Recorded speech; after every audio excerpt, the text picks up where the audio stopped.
Di balik lebatnya hutan dan magisnya suasana pedesaan Jawa, selalu ada ruang untuk cerita yang tidak cuma mistis, tapi juga rawan disalahartikan.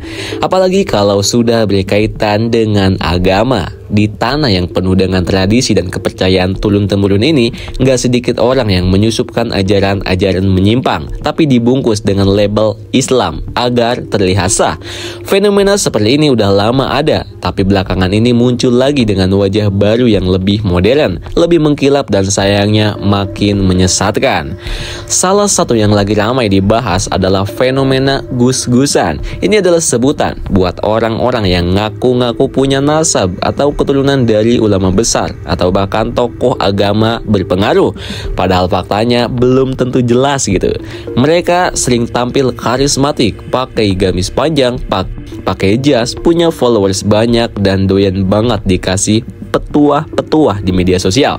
Tapi ketika dicek ajarannya, malah banyak yang nggak nyambung sama tuntutan Islam yang lurus.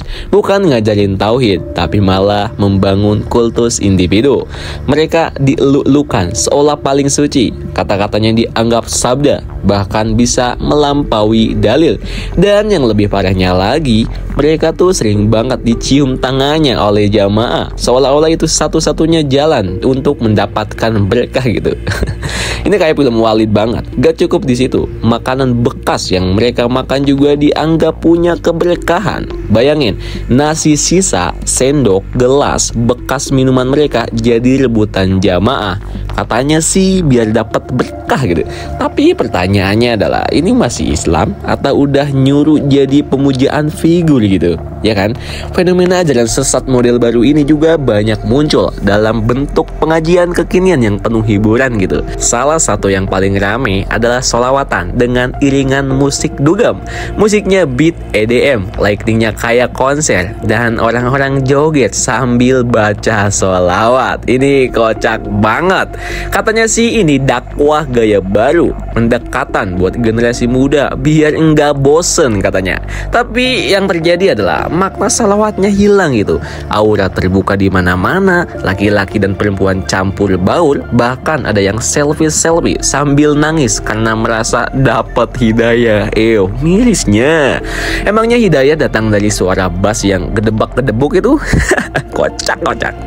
Dalam Islam, adab lebih penting daripada vibes ya guys. Gak ada dalam syariat Nabi yang ngajarin salawat itu sambil joget-joget bareng dalam kerumunan tanpa batas adab dan gender.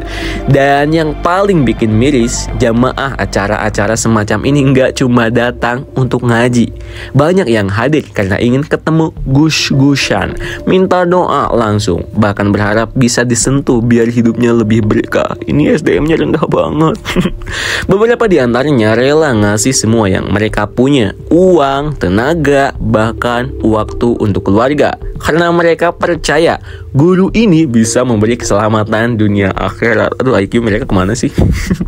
Di titik ini, ajaran agama tuh udah digeser jadi penghambaan pada manusia. Kan gokil banget. Ini bukan lagi soal bimbingan spiritual, tapi udah masuk ke ranah manipulasi dan pengkultusan. Semua ucapan si guru dianggap mutlak, walau kadang bertentangan dengan syariat gitu. Kalau diurusin, jawabannya simpel, antum belum sampai makamnya. Ya, bilangnya gitu sih.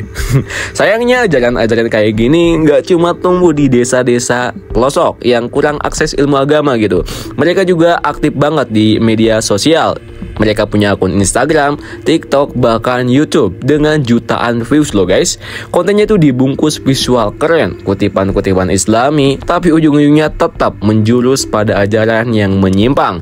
Ada juga yang pakai metode seminar motivasi, spiritual healing, coaching Islam, dan lain-lain gitu. Semuanya tuh dikemas seolah-olah Islami banget. Padahal intinya cuma ngumpulin massa dan memperkuat pengaruh si toko. Ya tentunya buat cuan juga nggak sih? Di sisi lain, fenomena ini tuh tumbuh subur banget karena banyak masyarakat yang sedang haus spiritualitas. Kocak, tapi nggak tahu harus kemana gitu. Emang gokil banget ya. Mereka lelah dengan rutinitas, stres karena hidup, dan mencari makna lewat jalur agama. Tapi karena literasi agama mereka lemah, rendah banget, mereka jadi mudah banget terjebak. Dan yang paling paling rawan adalah generasi muda yang merasa religius lewat konten-konten viral, tapi nggak punya dasar ilmu yang kuat. Kalau ngaji via TikTok doang, ya jelas gampang tersesat dong. Beda nih antara vibes Islami dan pemahaman Islam yang hakiki gitu. Dalam situasi seperti ini, penting banget peran ulama dan tokoh-tokoh agama yang beneran lurus standar keilmuannya. NU, Muhammadiyah, MUI, dan lembaga-lembaga keislaman lain harus aktif banget nih menjangkau masyarakat. Gak cuma lewat masjid doang, tapi juga media sosial.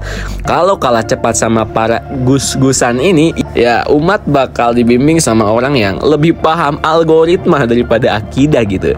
Tapi tentu, tanggung jawab ini juga nggak cuma di pundak mereka. Kita sebagai masyarakat juga harus cerdas nih. Jangan bodoh-bodoh ting. Jangan gampang percaya dan jangan cepat terharu. Dan juga jangan sembarangan ngasih kepercayaan kepada siapapun yang ngaku punya jalan ke surga. Aduh, mirisnya. Jangan salah paham dulu guys. Islam memang agama yang penuh cinta, tapi juga penuh aturan. Nggak bisa dimainin seenaknya. Nggak bisa dicampur-campur dengan budaya, musik, atau gimmick semata demi mendekatkan anak muda. Kalau pendekatannya menyalahi syariat, ya tetap aja salah. Seberapapun niat baiknya, ibaratnya itu racun yang dibungkus permen, ya tetap aja racun kan. Akhirnya kita harus sadari, kebenaran itu nggak butuh gimmick. Ia itu bersinar dengan sendirinya, tapi tugas kita adalah menjaga agar cahayanya tidak tertutup oleh kabut mistik, sensasi, dan karisma palsu. Jangan sampai di tanah seindah dan sekaya Jawa ini, Islam yang murni malah tenggelam oleh ajaran sesat yang menjual mimpi dan sensasi. Saatnya buka mata kalian, tajamkan hati, dan belajar deh membedakan antara cahaya kebenaran dan lampu strobo yang hanya bikin silau sesaat. So, gimana menurut kalian nih guys? Tulis pendapatnya di kolom komentar ya.